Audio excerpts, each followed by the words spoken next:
Bencana longsor yang menimpa warga Cisarua, Bandung Barat terjadi di lereng Gunung Burangrang, Cisarua, Kabupaten Bandung Barat. Ya, longsor yang menimbun permukiman warga pada Sabtu dini hari tadi hingga menelan korban jiwa dan berdampak pada ratusan warga.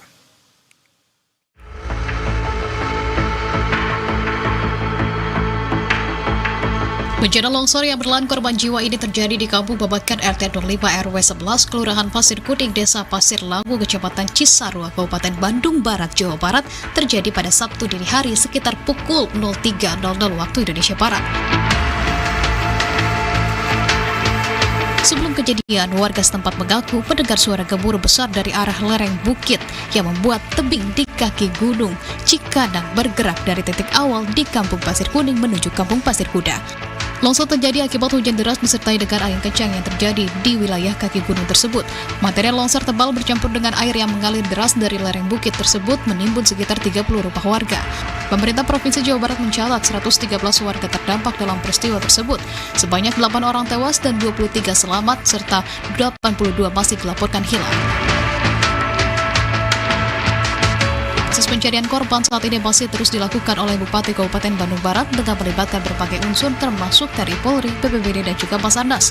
Pemerintah memastikan penanganan korban selamat menjadi prioritas utama sembari menunggu kondisi cuaca dan medan yang lebih aman untuk melanjutkan proses evakuasi.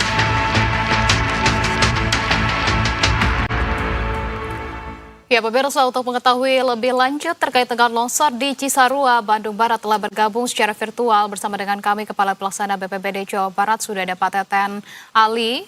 Pak Teten, selamat sore. Ada Anissa dan juga Rama di studio. Ya, selamat sore. Pak Teten, bagaimana proses? Rekan-rekan sekalian, Sampurasun. Sampurasun, Rampes, Bapak. Pak Teten, bagaimana proses pencarian korban longsor di Cisarua, Bandung Barat saat ini, Pak? Ya, proses pencarian longsor di Cisarua terus berlangsung sampai dengan hari ini, tapi ada beberapa kendala teknis ya, yaitu hujan yang kadang-kadang berhenti, memang kemudian hujan turun lagi. Nah, perlu kami sampaikan juga, sebetulnya korban saat ini yang masih dicari itu 84, bukan 82. Tapi yang 2 lagi kemungkinan akan ketemu gitu. Jadi belum bisa kami pastikan bahwa ini 8 gitu ya, 8 yang sudah meninggal dunia. Tapi dalam proses penggalian ini barusan diinformasikan belum dipastikan. Jadi kami belum bisa memastikan. Jadi berdasarkan rilis resmi kami itu 84 orang yang dinyatakan hilang, kemudian 23 selamat dan 6 orang dinyatakan meninggal dunia. Itu yang perlu kami sampaikan ya. Jadi kami tim SAR gabungan terdiri daripada BPBD, Kabupaten, Kota maupun Provinsi, Jawa Barat, kemudian Basarnas, kemudian TNI, Polri, itu terus bahu-membahu nih. Kami melakukan asesmen kembali karena ini bidang luncurannya luar biasa ya, sekitar 3 km dari mulai mahkota longsoran sampai dengan kaki longsoran itu sekitar 3 km dan dengan lebarnya sekitar bervariasi antara 80 cm sampai dengan 80 meter, sampai dengan 150 meter. Jadi ini memerlukan effort yang luar biasa. Nah, tim kami sekarang sudah dengan tim SAR gabungan itu sudah memetakan sebetulnya dibagi berapa worksheet yang kita lakukan agar ini bisa terpetakan. Agar ini bisa terpetakan sebetulnya bagaimana mekanisme kerja kami. Tapi ini sekali lagi ada tantangan ya, saya nggak menyebut kendala. Tantangan yang perlu kami hadapi adalah yang pertama tanahnya masih basah gitu ya, basah dan ada air-air yang mengalir di atasnya. Kemudian juga hujan masih terus mengguyur di area ini. Mudah-mudahan secepatnya korban-korban bisa kita tangani. Demikian. Baik, Pak Teten, kami ingin mengkonfirmasi begitu ya, artinya kalau Anda sampaikan tadi, kan kadang beredar di media begitu ya, ini jumlah korban hilang adalah sebanyak 82, namun tadi sudah ada sampaikan 84 diantaranya, dan ini artinya 2 dari 6 yang sudah diinformasikan bahwa menjadi korban meninggal dunia, yang disebut-sebut adalah 8 korban jiwa ataupun meninggal dunia, itu 2 diantaranya ini masih belum ditemukan jasadnya begitu ya Pak Teten, namun dipastikan bahwa 2 korban tersebut memang dalam kondisi saat ini hilang belum ditemukan, namun dalam kondisi meninggal dunia, begitu Pak Teten?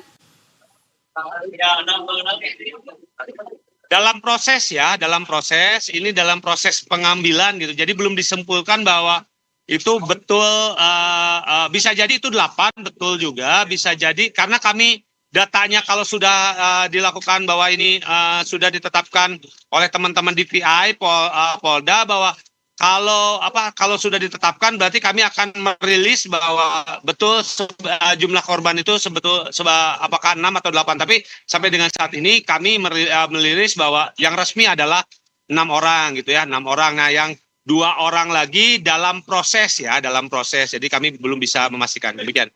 Baik Pak. Boleh kami tahu Pak, kenapa yang 2 lagi ini masih dalam proses? Apakah ada kendala dalam melakukan evakuasi untuk kedua korban ini? Apakah ini cuaca juga mempengaruhi proses evakuasi sejak pagi hari tadi atau seperti apa? Ya, kendala teknis lah. Tadi ada beberapa alat berat yang harus kami geser, bukan alat pembantu ya, yang harus kita bantu ke sana.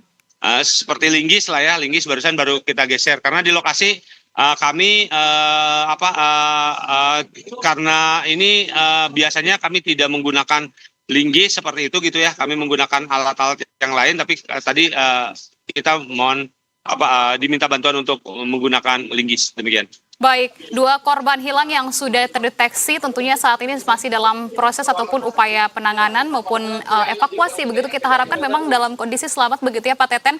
Kita upayakan juga kepada Anda dan juga rekan-rekan. Namun yang pasti Pak Teten sebetulnya terkait dengan pergerakan tanah ataupun longsoran di wilayah tersebut, apakah ini merupakan kondisi pertama kalinya atau memang sebelumnya pun sempat terjadi bahwa di wilayah tersebut memang menjadi salah satu titik yang rawan terdampak ataupun terjadi bencana longsor, Pak Teten?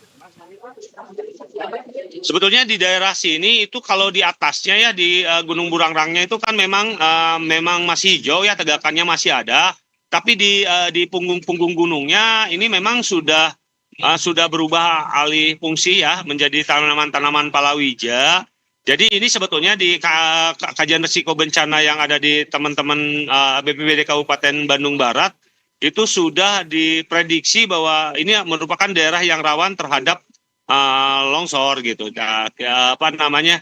Cuman mungkin karena karena ini sudah menjadi tanah hak milik warga juga gitu ya. Kita hanya bisa menghimbau melakukan mitigasi terhadap bencana. Jadi demikian. Baik. Terima kasih Kepala Pelaksana BPBD Jawa Barat Pak Teten Ali Mulku untuk informasinya Pak. Kita berharap agar semua proses evakuasi dalam bencana ini dapat berjalan dengan lancar dan semua korban dapat ditemukan. Semua masyarakat juga yang terdampak dapat mendapat kehidupan yang lebih baik Pak Teten. Sekali lagi selamat sore dan selamat melakukan aktivitas kembali.